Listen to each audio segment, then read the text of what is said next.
sun, giver of light and life, shines most powerfully at the equator. Here, it powers an extraordinarily rich zone of life. Brilliant and bizarre species from 3 continents, 3 oceans. More than a line on a map, Equator is a powerful force of nature.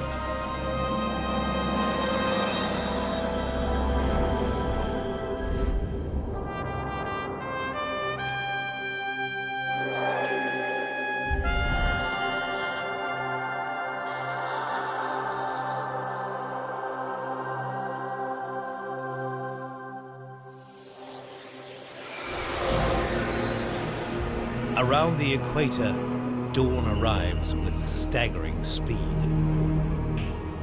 The new day rapidly unveils the lush rainforests of southern Asia.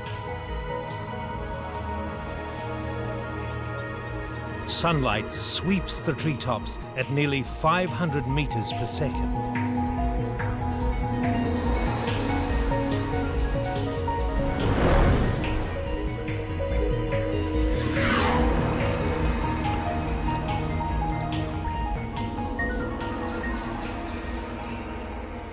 12 hours of darkness ends. 12 hours of light begins. Life at the equator is precisely tuned to this dynamic daily rhythm. These lush forests are driven by intense competition for light. But even before that battle gets started, another daily skirmish is underway. The battle to be heard. Gibbons are early risers, heralding the light's return. Each pair duets, one calling, the other listening, confirming bonds and declaring territories. In the gloomier branches below, a lone male orangutan remains quiet in his night nest. Orangutans prefer to wake late.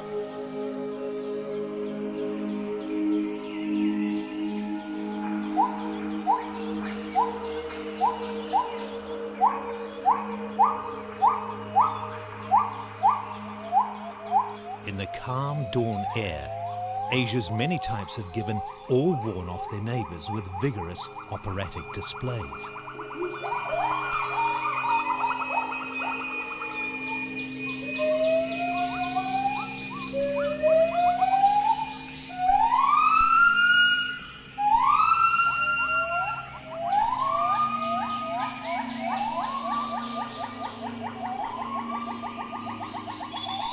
These singing apes are unique among primates. Both sexes use vocal displays to repel rivals.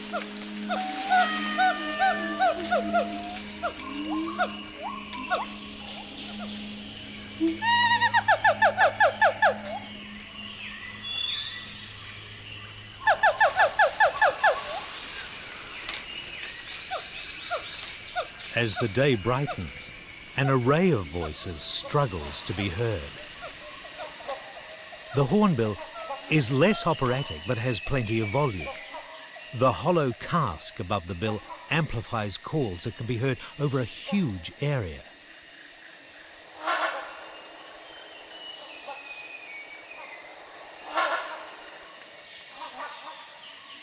High up, their sounds carry far, but it's tougher down in the undergrowth.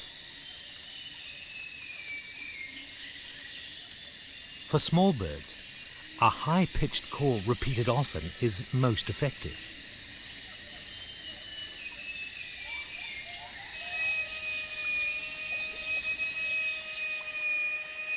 Another strategy is to broadcast at a precise frequency which differs from your neighbours.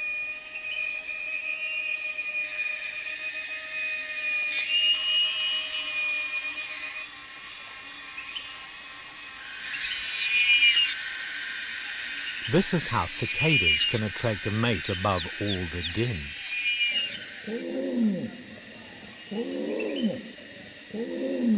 Finally, the male orangutan's baritone lays claim to his vast home range.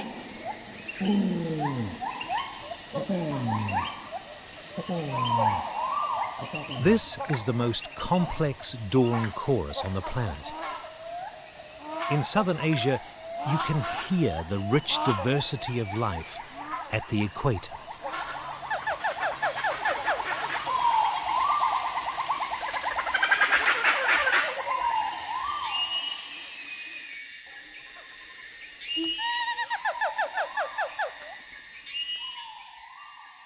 As dawn's sound battle subsides, the sun rises over forests of remarkably tall trees. Some stretch over 80 meters high.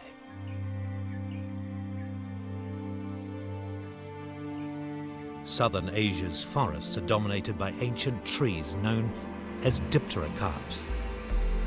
These giants cast a shadow over every living thing, controlling the daily battle for the light.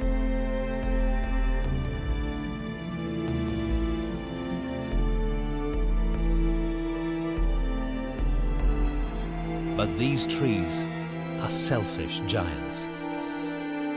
Not only do they grab most of the sunlight, but almost nothing can feed on their leaves that are filled with oily toxins called terpenes.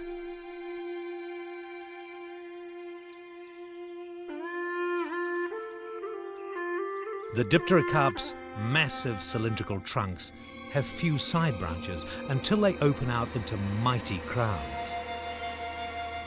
Their shape creates wide gaps in the canopy, aerial canyons that animals of southern Asia have evolved to cross in spectacular ways. Most monkeys are brave leapers, but they're no match for this creature's airborne skill. The colugo is an expert glider. Using the remarkable skin folds between its limbs and tail, it can soar 120 meters.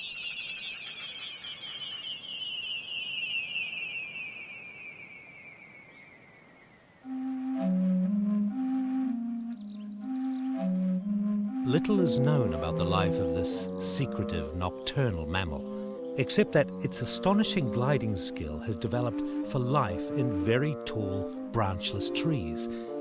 And it's by no means the only one. In these forests, even lizards can fly.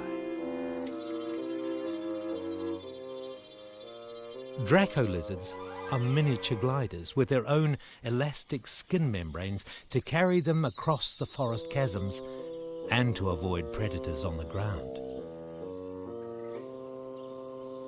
It's not just animals whose shape is molded by the dipterocarps. So are the trees below. Growing in the shadow of the selfish giants, smaller trees stretch toward the sunlight as spindly, flexible poles, just the right size for red apes on the move.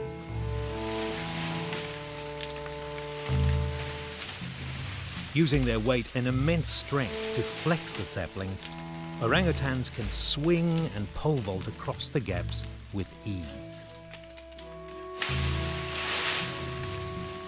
A prodigious memory helps them navigate huge distances in search of favorite fruits.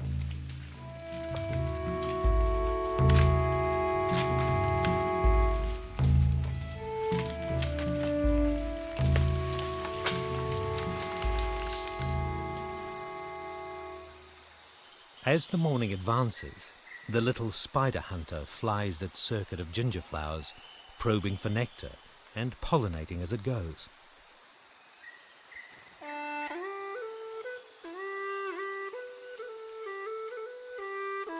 After a long overnight fast, many creatures need a floral sugar boost to fuel their day.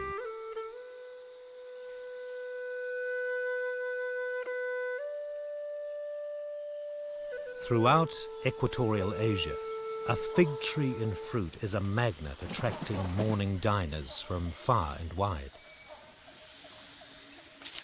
In Borneo, a rhinoceros hornbill and a rare helmeted hornbill arrive early, inspecting the ripeness of its tiny fruit.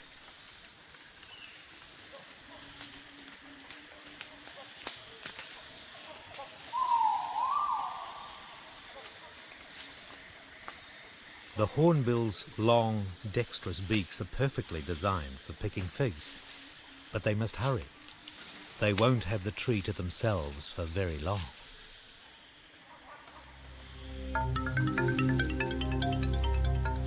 Gibbons are very aware of any ripening fruit inside their territory, and they've learned the best pathways to reach it.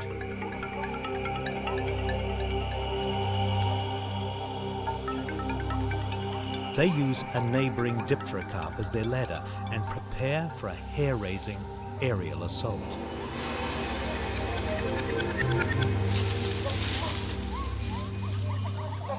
The timid helmeted hornbill quickly retreats.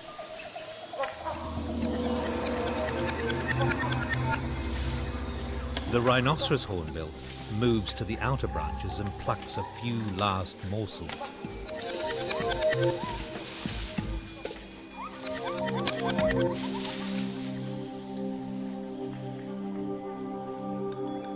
Just as well, these acrobatic apes are in no mood to share.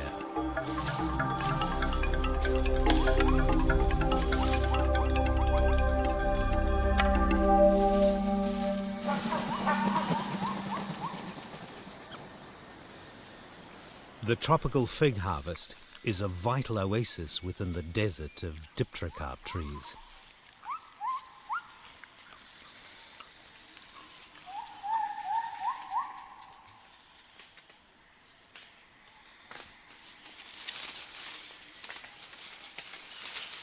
Unlike the selfish giants, which expend considerable energy creating toxins, the fig invests its energy reserves providing nutritious fruit. In return for this fruit, a succession of satisfied diners will carry away its tiny seeds in their stomachs. Eventually, the seeds will be sown far across the forest.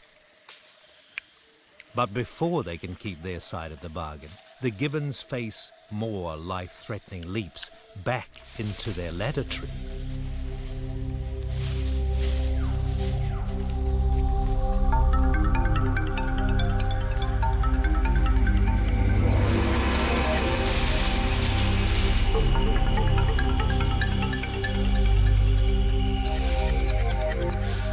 The gibbon family quickly departs in search of other tasty fruits for which these forests are famous.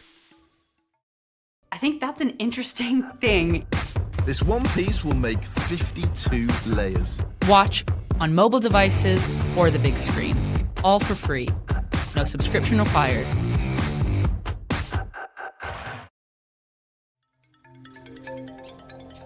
Below the selfish giants, many plants battle for their meager share of the light, producing leaves that are lush and tasty.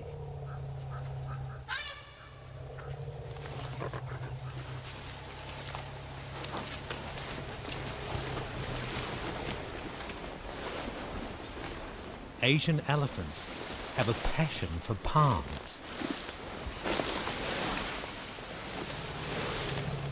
Each adult eats 150 kilograms of greens every day, and a whole herd gives the forest a real thrashing.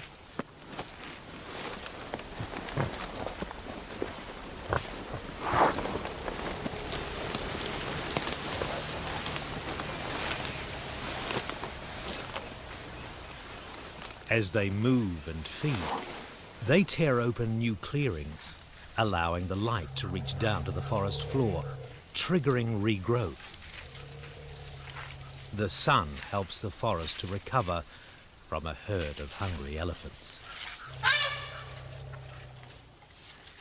But the light-starved understory of Asia's forests is shaped in a more subtle way by its great diversity of monkeys and apes. Many wild fruits in equatorial Asia have tastes and aromas that are irresistible to the palates of primates, in return for some seed scattering. Thanks to their love of fruit, mangosteens, lychees, durian and rambutan all thrive in these forests and were enjoyed by monkeys and apes long before their discovery by more recent primates, people.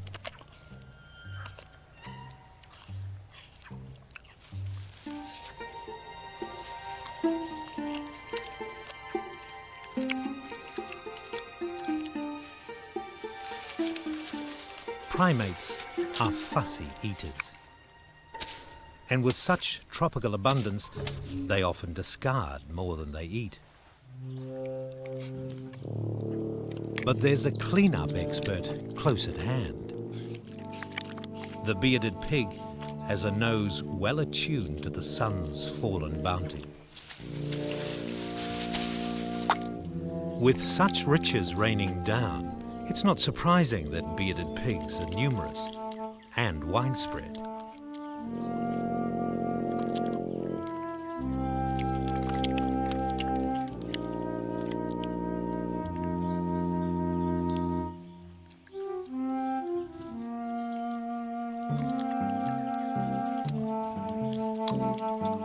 Fruit scavengers are also attractive prey.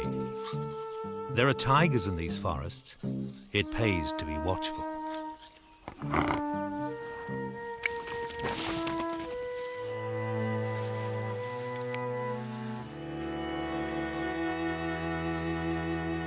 Even the rare and poorly sighted Sumatran rhino is drawn to the sound and smell of fallen fruit.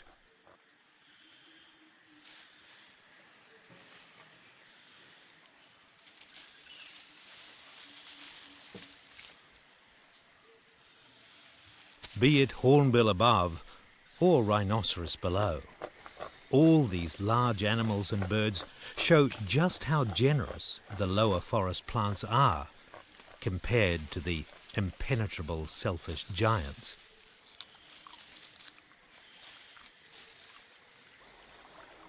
Gathering fruit can be risky. Dangling 50 meters above a stony riverbed, an orangutan mother has discovered a berry bonanza. Just as well, red apes are careful, precise climbers. They use 3 limbs gripping tightly at all times. The mother seems unconcerned about her 5-year-old hanging precariously above her. At this tender age, he's already learned from his mother where it's safe to climb and what is safe to eat.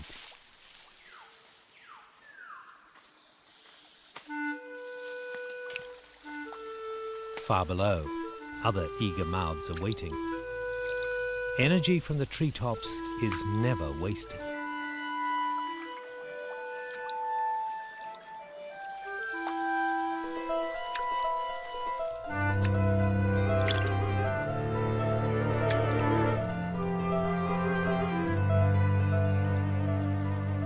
Where more berries fall than fruit scavengers can eat, a few will sprout. The rest will decay, returning nutrients to the tree they came from. Fruiting trees and vines get extra nutrient payback. Dung and urine is most likely to fall under the trees that are generous providers.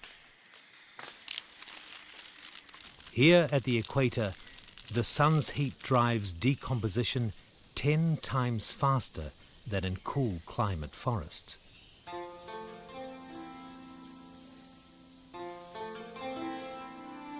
Dung beetles kickstart the breakup.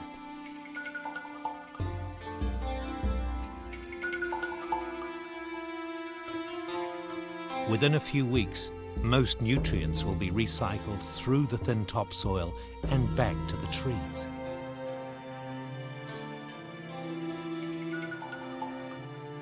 Rainforest soils are depleted and poor, so trees don't bother with deep roots. Instead, their mighty buttress roots sprawl over the surface, sending out shallow rootlets just below the leaf litter itself.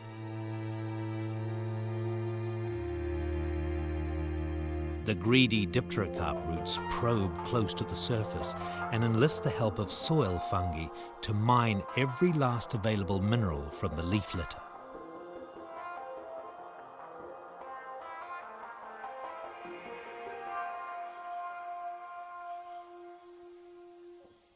Securing enough nutrients is never a problem for one macabre plant.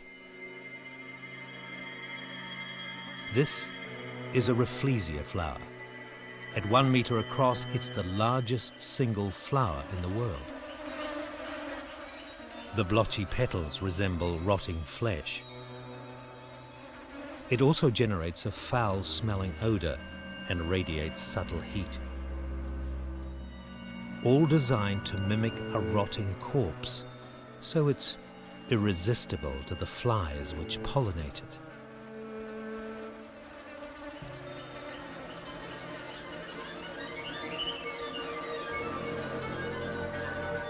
But how can Rafflesia on the gloomy forest floor get enough energy to fuel such lavish tactics? Not by its own efforts. It's a thief, a parasite that steals from a vine nearby.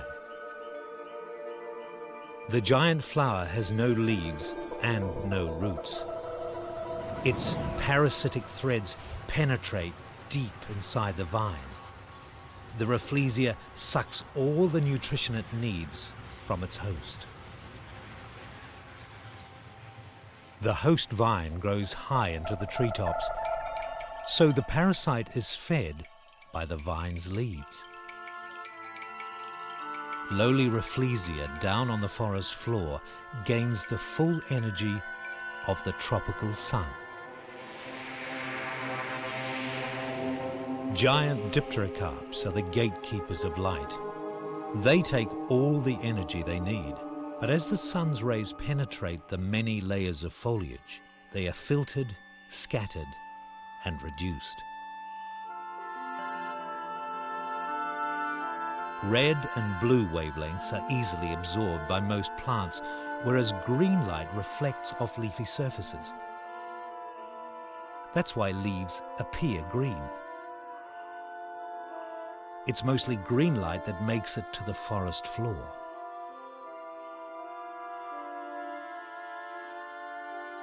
Only 2% of the sunlight makes it this far. So bottom-dwelling plants are adapted to absorb the faintest light. Corrugated leaves with prism-like faces absorb scattered rays from every direction. But forest floor plants must also cope with the other extreme, brief bursts of full scorching sun. The bottom dwellers' leaves are protected by waxy reflective coatings, providing a sunscreen till the burning sunflecks pass by and the gloom returns. Another tactic is to produce red leaves. These are better equipped to absorb the green light that dominates down here. Red pigments can also be a sign that leaves contain bitter toxins to deter grazing animals, at least in part. And there are always plenty of grazers to deter.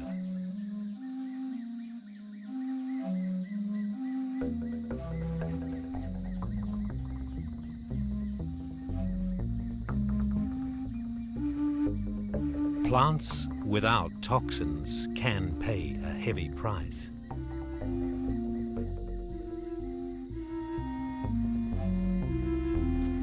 In tropical forests, grazers never rest.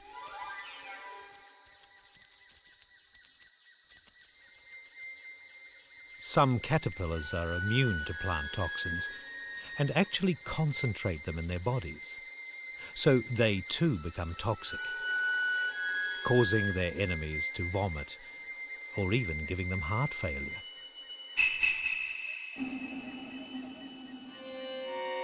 Outlandish patterns and bold colors advertise their poisons. Such colors are very effective warnings that can save lives.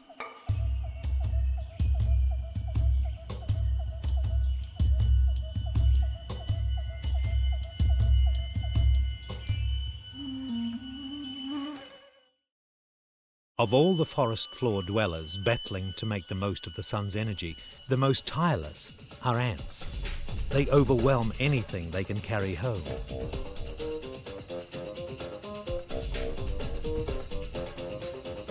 They're even bold enough to steal the crumbs from a water monitor's mouth.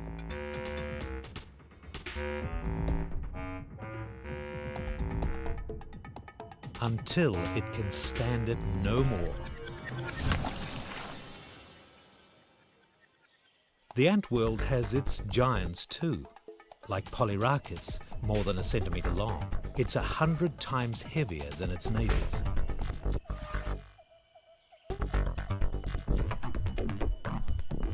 Preferring to forage solo, they still communicate with their fellows, exchanging chemical tips on the latest dining place.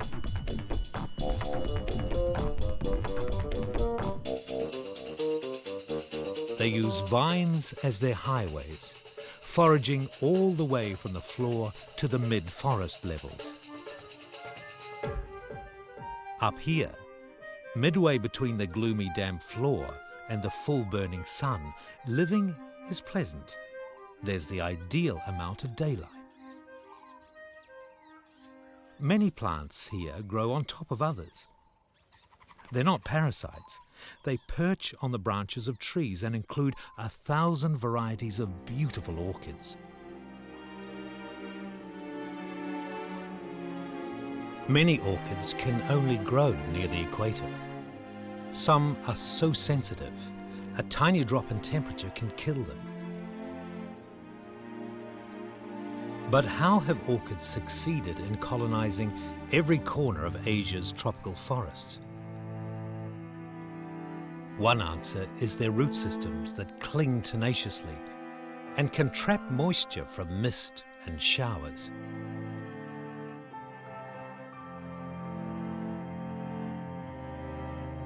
But the real secret is in the way they travel.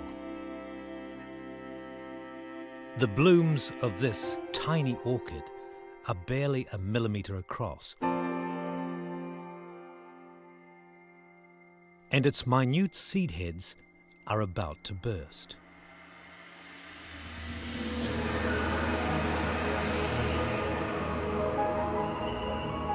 The microscopic seeds float on the breeze like specks of dust. They are so light because they carry no food supply of their own. Once they crash land, seeds rely on a special fungus to invade them. Remarkably, the invader provides the energy burst they need to sprout.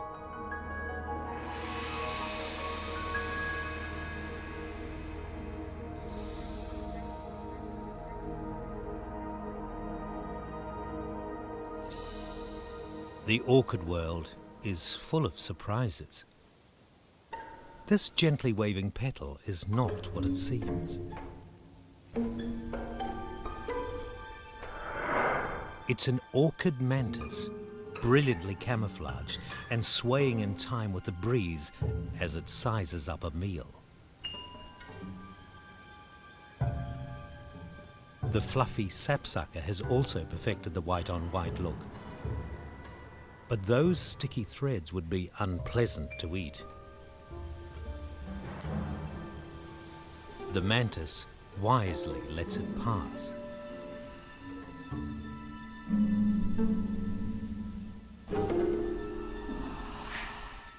Now this is more like it, a real mantid-sized meal.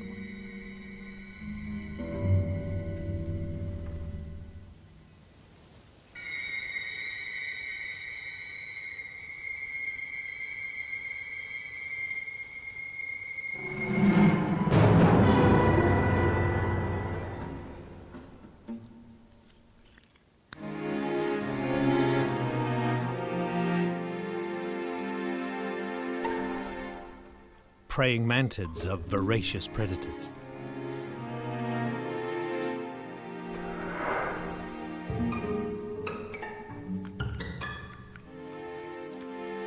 But when you rely on camouflage and ambush, it can be a very long wait between meals.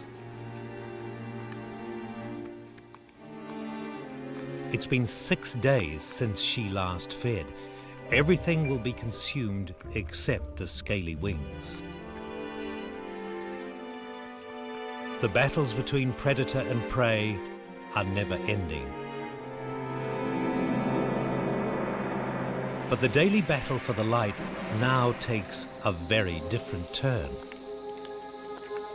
At noon, the equatorial sun is at its zenith. The problem now is not getting enough light, but avoiding it. The rhino wallows, seeking relief from the heat and the flies, with a mud pack. The tiger uses its day wisely. It rests now.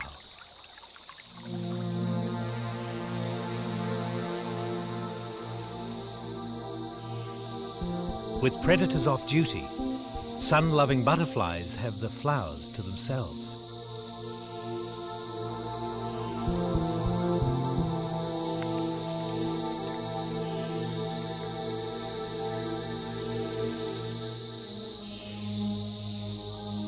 Everyone else avoids the sun. A siesta is a necessity.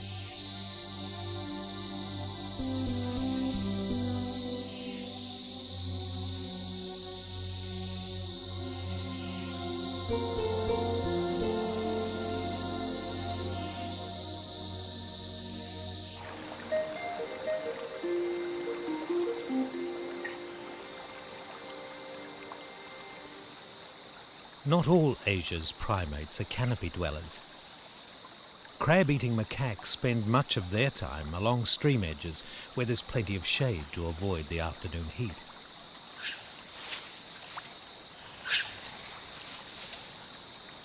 While the elders cool off by fishing for crabs and tasty water snails, the youngsters splash and play.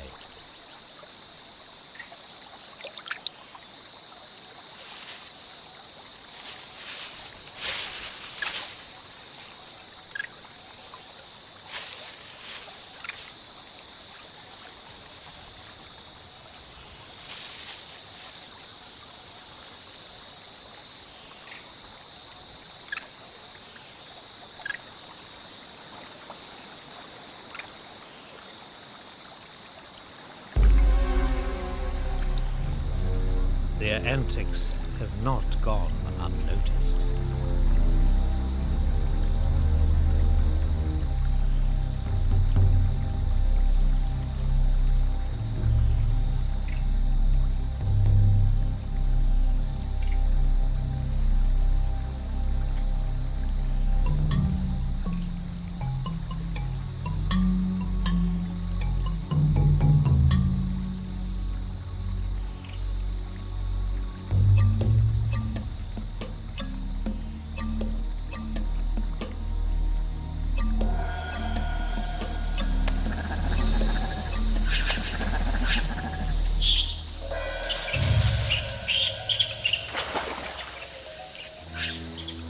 It's too hot to be bothered chasing them now. The tiger's battle will come later. The sun's power has also been at work on the forest. By mid-afternoon, evaporation from billions of leaves is enough to change the weather. Throughout the day, trees draw ever more moisture into mighty buttresses and up through massive trunks. Water travels in an elaborate network of woody tubes called xylem. Amazingly, these thin tubes transport water and nutrients upwards against gravity for over 80 meters. The destination is nature's own solar panels, the leaves. Water combines with carbon dioxide and light in the green miracle that is photosynthesis. Minute pores release the leftover water vapor and oxygen to be sucked out from the leaves and out above the forest canopy, coalescing into clouds.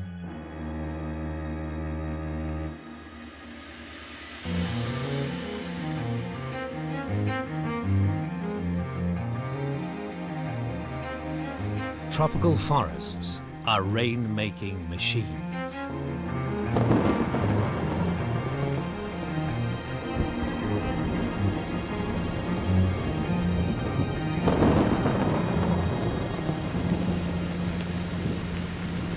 A bearcat hurries her cub back to its den before the rain unleashes its full force. Almost every day, equatorial forests are drenched.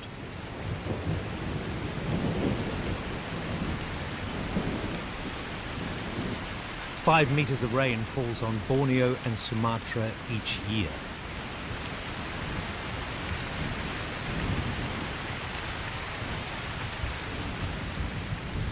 Plants are well equipped for downpours. Orangutans are too. Their shaggy fur sheds rain. But their best defense is their brains.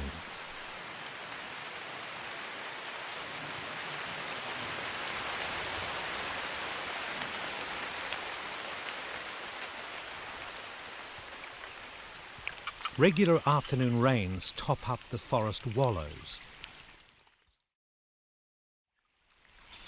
These are crucial breeding places for both frogs and dragonflies. The dragonflies' larvae are predators. They stalk these newly filled ponds.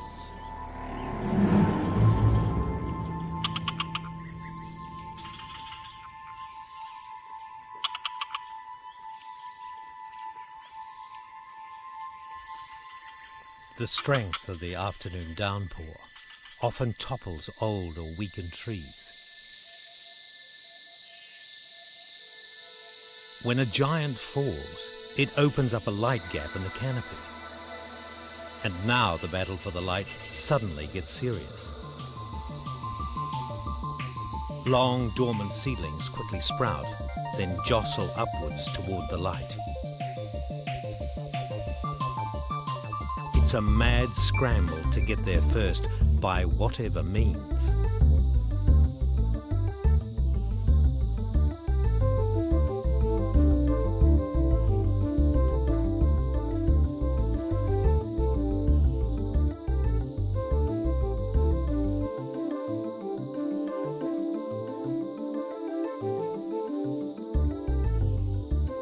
The battle only ceases when the victors close the gap with new foliage.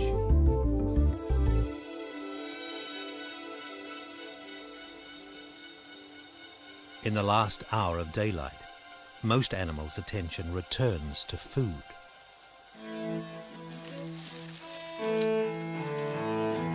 A huge male orangutan has found a durian tree laden with spiky fruit. And the durian's pungent odor soon attracts an audience.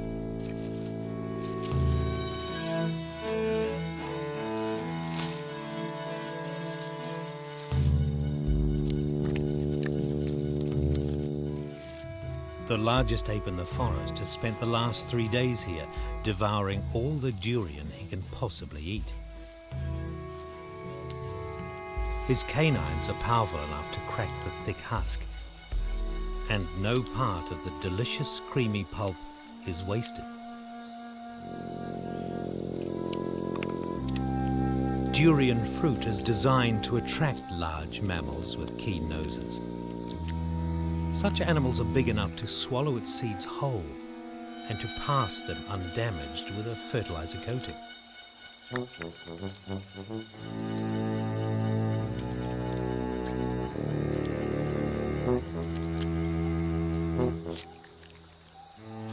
Finally, he can eat no more.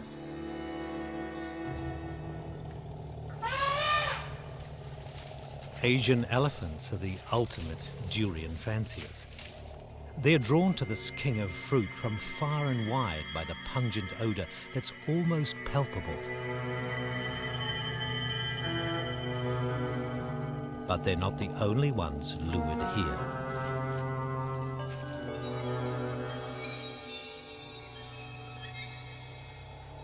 For a young orangutan to cross the forest floor, there must be a real prize on offer.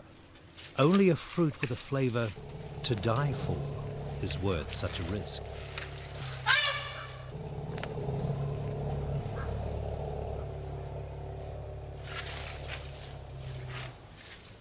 But getting inside this fallen gift of the sun is a different matter. The durian has evolved to be eaten by forest giants, and she's not yet strong enough to crack it. A frustrating stalemate.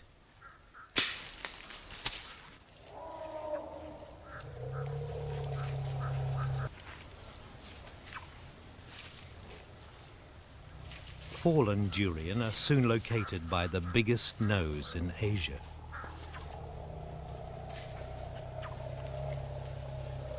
And finally, the king of fruits has met its match, dispatched with a single bite.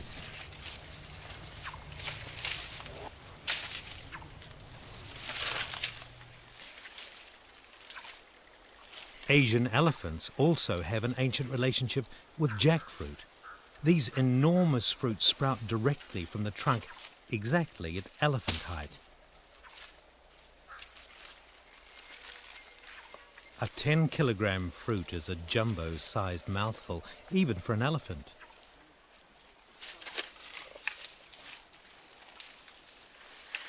Such a problem requires a weighty solution.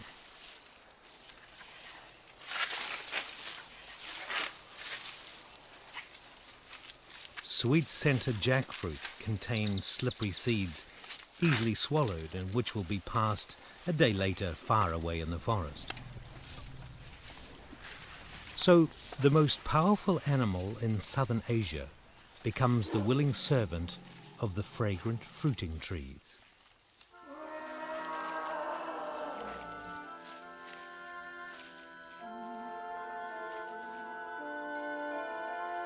Just before sundown, silvered leaf monkeys should be finding a place to sleep. Instead, they're on the move, heading for a late supper to be digested slowly overnight.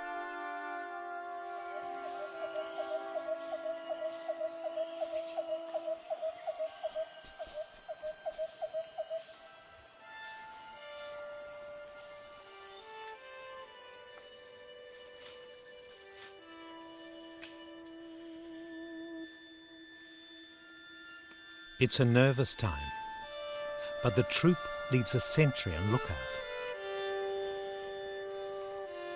He remains vigilant while the others descend to feed on grasses and tender shoots.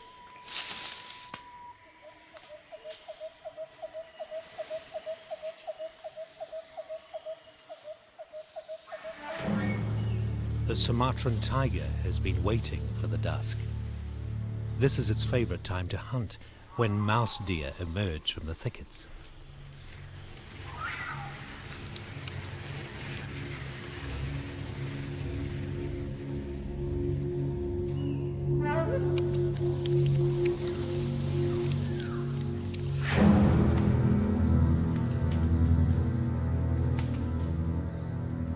The tiny deer remain extremely alert and are often first to sound an alarm. Their battle is to stay alive.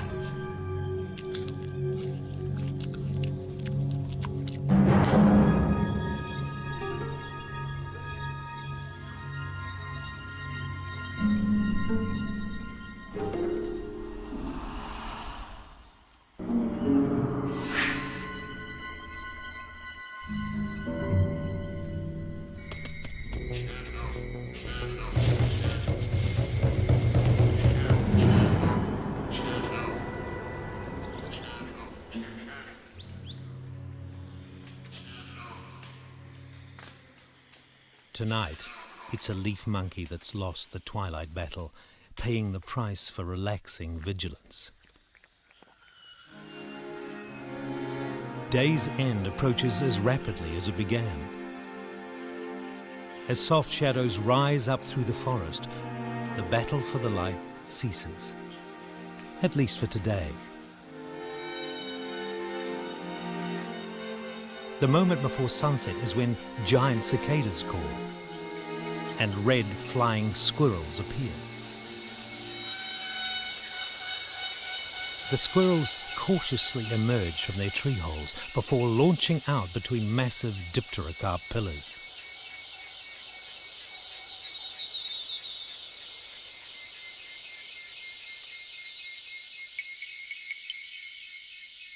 Having made a leap, they climb as high as possible before leaping again, and so they move through the forest. With furry membranes between their limbs but not their tail, they're not the most accomplished of the gliders here. But they are well adapted to the challenge of moving between the tall trees. Another reminder of how dipterocarps have shaped many lives.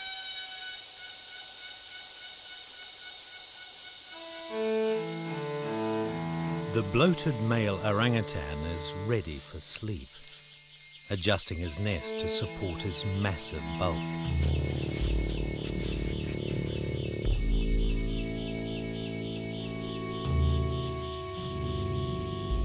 The tree he sleeps in also enters a time of rest. Once photosynthesis stops, plant metabolism goes into reverse. Leaves consume more oxygen and energy than they produce. The forest becomes like a massive solar battery running down during the hours of darkness.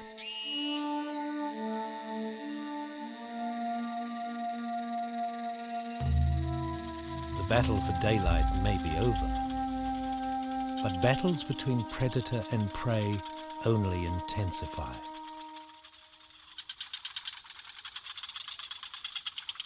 Even nocturnal hunters are part of food chains that lead back to the treetops and the energy of the equatorial sun.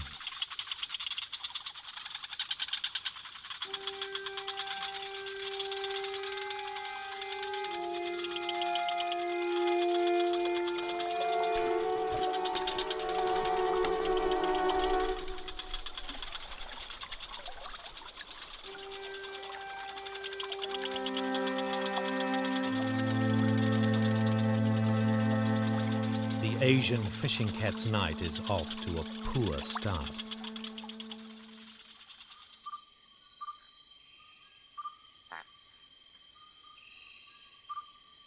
Just above wallows and ponds, tree frogs gather to lay their foamy egg masses.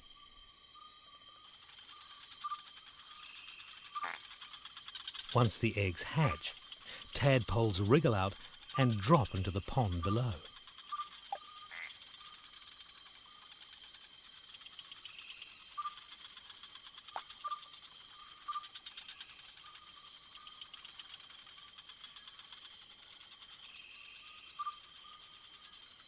Where tree frogs gather, the red-sided snake is never far away.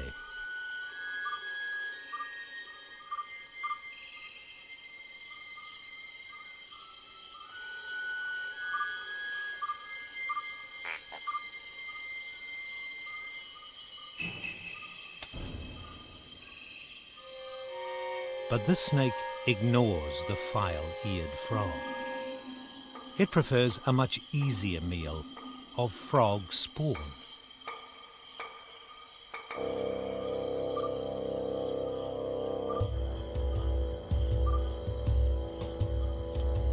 The fishing cat is persistent.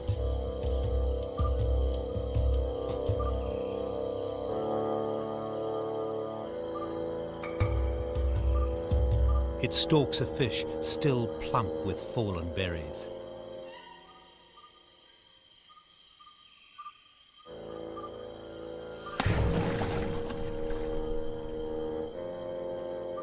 Nutrients that began high in the treetops are returned to land, and soon to the forest itself.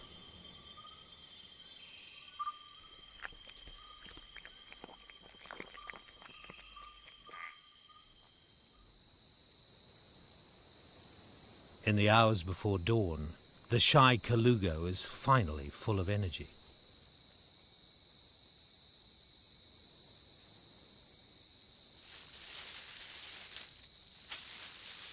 It searches out the most tender leaf tips, varying its diet to avoid an overdose of plant toxins. But colugos have another newly discovered strategy. They feed on sugar-rich tree sap, including the poisonous sap of dipterocarps.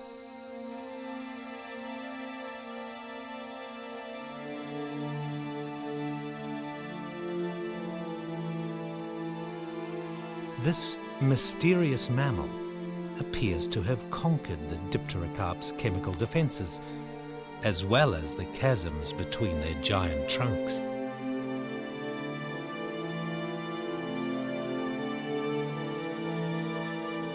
Of all tropical Asia's extraordinary creatures, the colugo seems the most directly moulded by the selfish forest giants.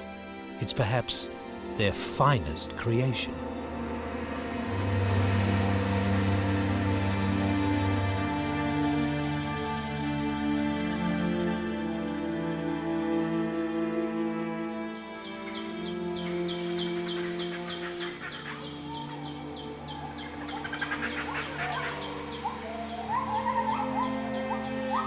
Another dawn chorus announces that the battle for the light is about to resume. Only on the equator could such a massed choir of voices greet the return of each day. Once again, the mighty dipterocarp trees are first to soak up the sun's energy, casting their pervasive shadows on all below.